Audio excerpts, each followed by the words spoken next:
Welcome everyone, it's Egwin again from Scope of Life and Beyond Systems.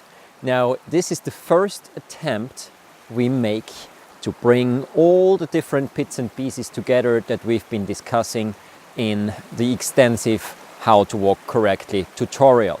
Now there are still parts missing in that tutorial, there are still parts missing about how the foot actually rolls off. There are still the part missing with how to walk with your ball of the foot or with a midfoot stroke, and there is still the part missing how to actually use your feet by walking on the stairs, by walking uphill, by walking downhill, and by walking sideways on a hill, and so on. So there is still a couple of things missing, but considering the last exercises that we've done, I think it's time now, and you know enough by now, so that we can start to bring all that together. Now in this tutorial, what you'll see is exactly how the rear foot and the front foot work together and how my whole upper body actually counter-rotates towards my hip area while we're walking. Depending on the length of the step, you'll see it definitely makes a little bit of a difference how much the pelvis actually rotates as well. But mainly it's about the shoulder girdle, it's about how our legs strike. So in this case, right now, I'm still talking about heel stroke, but we have all those things. We have the counter rotation of the hip, we have the striking with the heel where the ball of the foot flaps to the ground just a tiny little bit before the knee actually is being pulled to the front, which again starts the translatory movement to the front that again pulls on our rear heel and puts pressure on the rear ball of the foot. And once there is pressure on the rear ball of the foot, instantly after that, the sort of reflex action kicks in and activates our gastrocnemius and soleus muscle that starts to open the ankle, the rear ankle to the front, which again is what we've been discussing in part 1 of the How to Walk Correctly tutorial. And that's then one final circle. That's how all those different aspects actually work together and come together. Now, I'll do a close-up as well, so you'll have this flapping down of the foot exactly in there as well. And other than that, let's jump right into it. It's gonna be a little bit of a different video, so I'm gonna have a lot of drawings in there and also stills, and I'll be discussing more of the content when you see me actually walking, which I'll be doing in this exercise. If you have any questions, let me know. And the point here, once again, until now, we've done separate exercises, and each and every one of those exercises lead up to the point where it's necessary to sort of bring all of what we've learned and what we've developed in there together. And now we start to implement all those tiny little things into a complete walking routine. Now the point here is, if you're still unsure, watch this video, then go back, best practice advice here, then go back to stage 1, go back to like opening the ankle, then go back, watch the how the head leads part, then go back and watch the counter rotation for the shoulder part and do all those exercises. Then do the last exercise we've been doing with actually this very strong counter rotation and just releasing your tibialis anterior muscle in order for the ball of the foot to drop down. Repeat all those exercises. And after you've repeated all those exercises, then go into the walking routine and try to bring them all together. You choose a starting point, take an even ground. I didn't choose an even ground here. Also, you see, sun is going down pretty soon already, so it's barely 4. And yeah, well, so yes, we start by choose an even ground, stand there, both legs parallel towards each other, weight pretty much evenly distributed, and then start with this gentle, allowing the head to lead to the front. Whatever foot wants to move first is the first one to walk. And then just allow your body to walk without any further thinking. So first repeat the singular exercises, then allow the body to walk without any further thinking, at least for a couple of meters. Then you can go back to starting point and start to move regularly, but focus mainly on the ankles. Then focus mainly on what dynamic comes into all this by literally allowing my arms to move, thus being the extension of the shoulder, being also triggered by my body movement. Then the other part with dropping the ball of the foot down, again, focus on that in a separate walk through.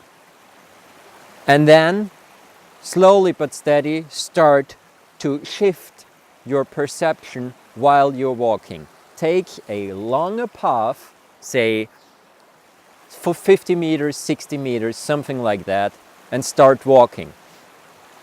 And then shift your perception. Try to perceive for a couple of steps what your hips are doing, then switch to what your ankles are doing in the rear foot, then switch to what your ankle is doing and what your heel is doing in the front foot, then switch to your shoulders, and so on. So that you can actually get a more holistic grasp of what is going on and how the body moves. With all that you experience in here, with that, then we go into deeper analysis of what still has to be done. But that's the basic idea right now. We try to bring everything together. It's also a perception exercise at this stage. And yeah, and then the next stage will be that I show you different possible entry points towards regular walking out of the exercises that we've done so far. So that we'll do these exercises and then smooth into a walking routine. So this actually builds your walking routine based on those principles that we've been talking about out of a couple of different angles and will allow you to properly move. All right, and now let's jump right into it and the observation of how this holistic body movement walking actually looks like. Have fun with it. So now let's get started by taking a look at me walking on rather even ground. You also notice it's neither uphill nor downhill, so it's really nice horizontally.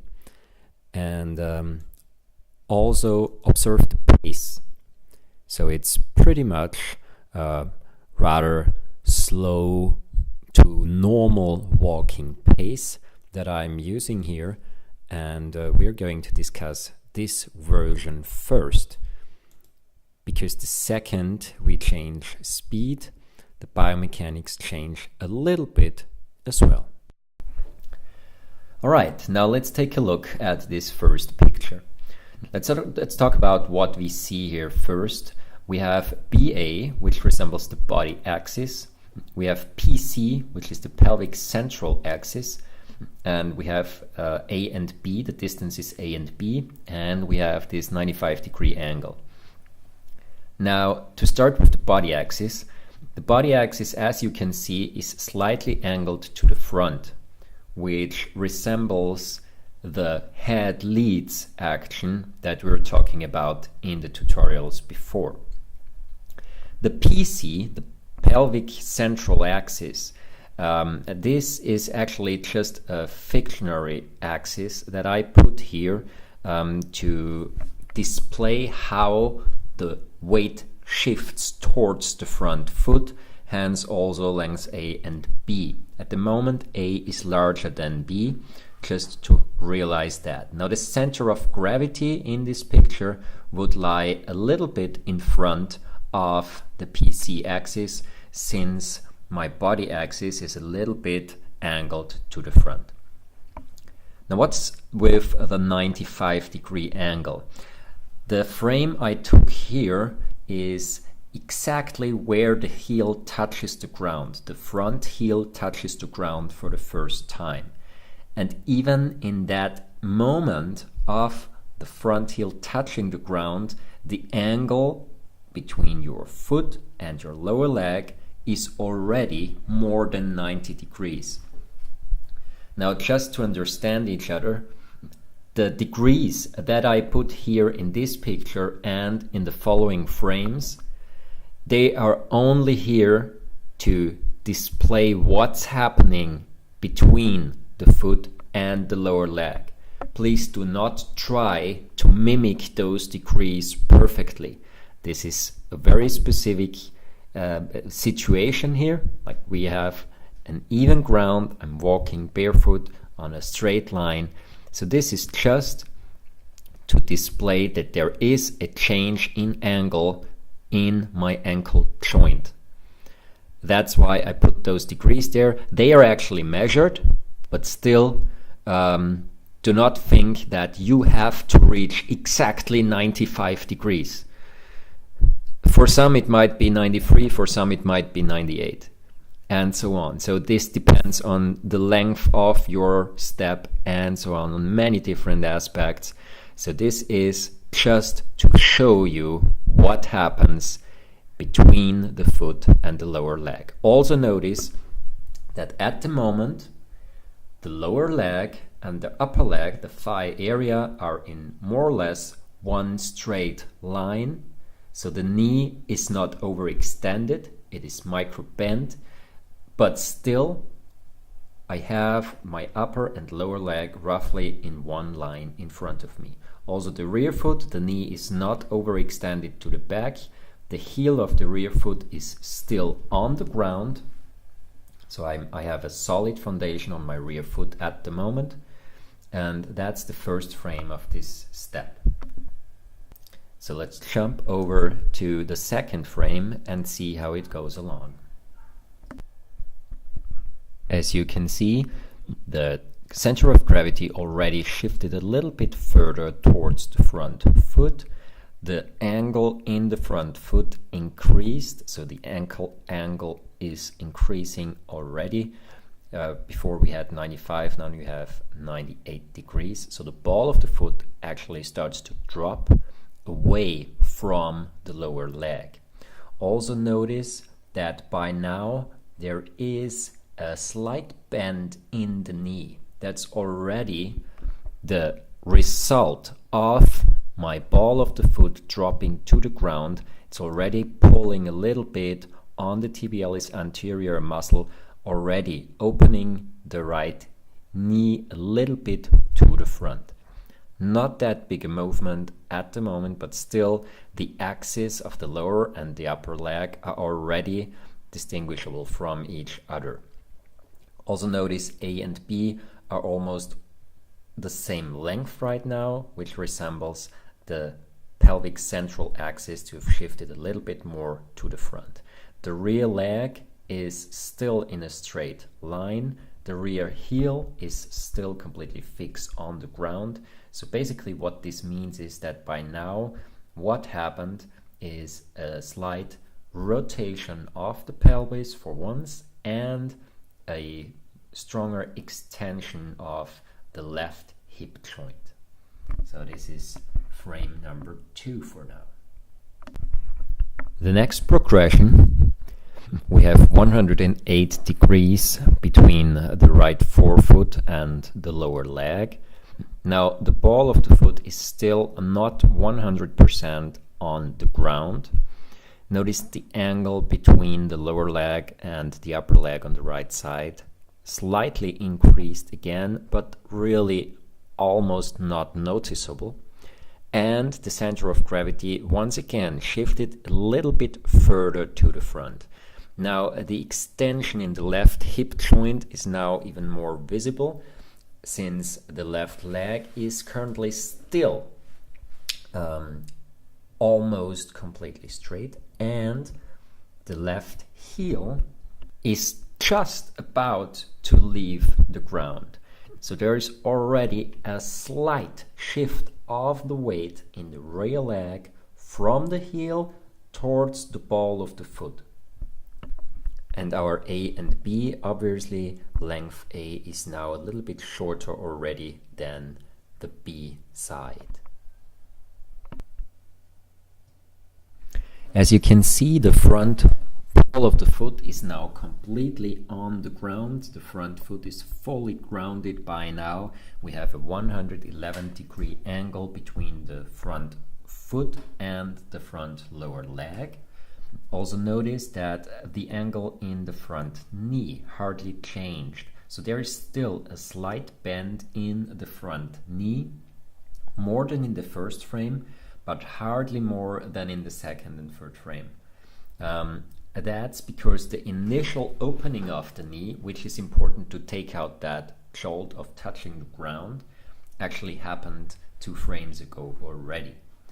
Still, just by using the length of our heel of our calcaneus, our weight is shifted further to the front by now. So length A is still a little bit shorter than in the last frame, or it became a little bit shorter even than in the last frame.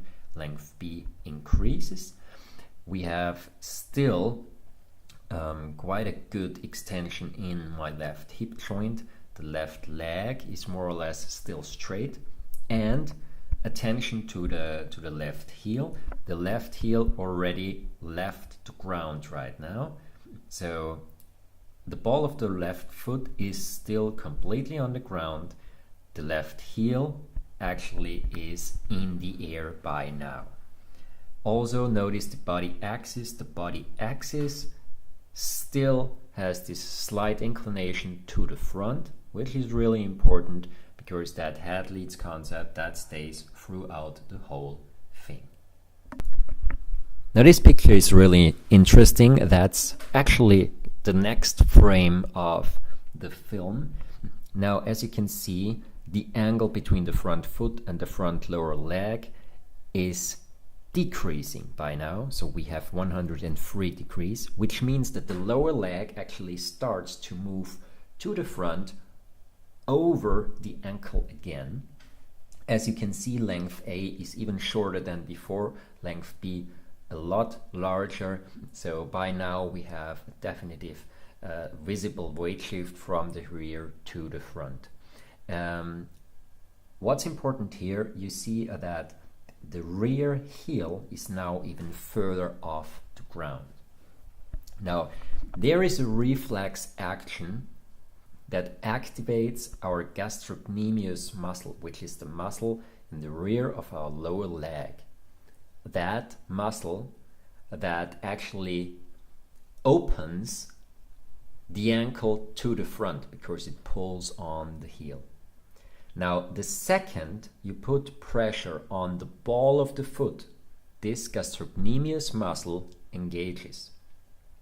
Now, this is not something that you have to do consciously. It is something that happens due to the weight change itself. Now that the weight is shifted so much to the front leg, the pressure in the rear ball of the foot is naturally increasing. The heel is off the ground, so the body still not able to balance completely in front on top of the front foot, still has to have this pressure point in the rear, which is the ball of the foot. Since we have a strong forward directed vector of our whole body, this means that the second the heel comes off the ground, pressure is put on the ball of the foot, creating the next biomechanical chain, which is activating the gastrocnemius muscle and opening the rear ankle towards the front. Also notice I have those purple arrows here. This is the exact moment when the weight shift in the front leg actually uses the opened knee joint to bend it even more and shift the weight towards the front leg, and the rear knee automatically bends due to the activation of the gastrocnemius muscle, the muscle in the back lower leg. You don't have to pull your rear leg to the front using your iliopsoas muscle at this stage, because as soon as you release your rear thigh, actually your gastrocnemius muscle will extend your ankle, your rear ankle, thus pushing the rear knee to the front. And that's exactly the point that's happening here. Both knees are moving to the front, or are starting to move to the front simultaneously. And this is the importance of this last frame. All right, let's watch this whole part in real time again. Just a couple of times. All right, and then let's switch to slow motion of what's happening here. What's clearly visible here is that there is no jolt running through the body. It's rather the legs really going smoothly under my body. Now in this even slower version, you have enough time to observe exactly what's going on in the ankles. They're opening, the ankle of the rear leg is always opening, and the knees are opening automatically to the front as well. There is no real lifting action in the thigh or in the hip joint. It's really the smooth transition from the leg, from the rear to the front.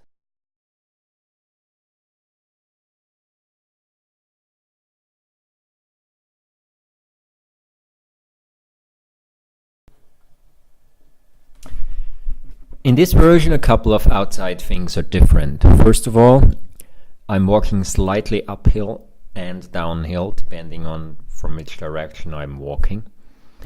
Also, I'm using larger steps, and I'm walking a little bit faster than in the last one.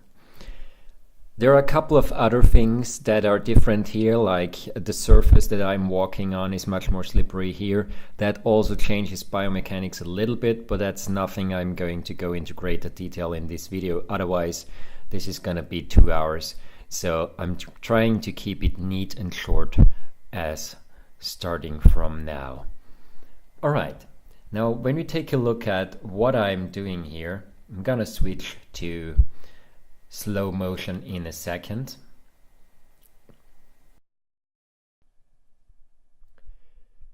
So now we are in the slow-mo version. First thing that you can see here is that the counter rotation of the upper body towards the hips is a lot better to see right here. Right shoulder is back, left shoulder is back, and so on and so forth. The next thing I want to point your attention to are our feet. Once again, it's the opening of the ankle. When you just focus on one of the 2 feet, the ankle is opening, the knee is opening accordingly. And then there is this smooth action that runs underneath my hips actually. And when you take a look at the whole thing, that's why I zoomed out here.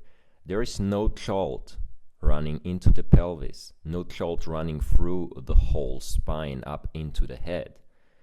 It's all just a circulatory and permanently translatory forward motion of my body and my legs. Now in this next bit, what you can see is the body leaning forward when I start to actually move. So this is the head lead concept that starts my moving forward. And then again, the smooth round action of the feet underneath the body. Now take a look at the rear foot. The rear heel leaves the ground just a tiny little bit earlier than in the previous close-up version. This is because I'm walking faster and my step is also longer. So right now the rear heel just leaves the ground a little bit earlier. Let's redo this even slower.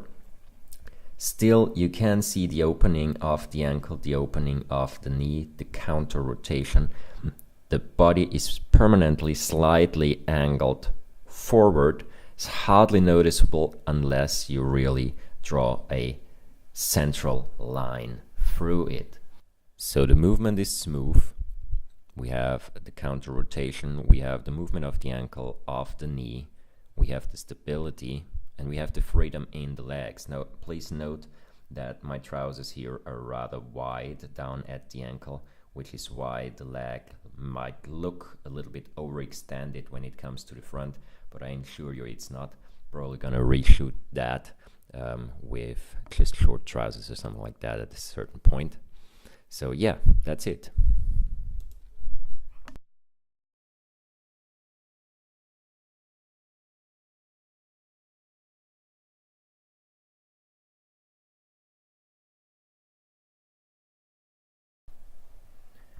Now what's clearly visible here is the counter rotation of the shoulder girdle towards the hips. I'm gonna slow it down for you just in a second. So if you take a look at the zip of my jacket, you'll notice that it moves to the left and to the right as I walk along. So this is the counter rotation of my upper body. The rest of the chest is rather mobile. The arms are moving to the front and to the rear, not to the side. Same goes for the legs. They're on a straight line to the front, and also for the toes. So there would be much more to see here, but just focus on the counter rotation at the moment.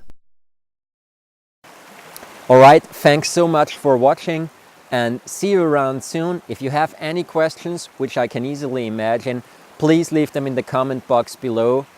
Yeah, let's jump right into it. If you liked the video, give it a thumbs up, make sure to subscribe, make sure to share.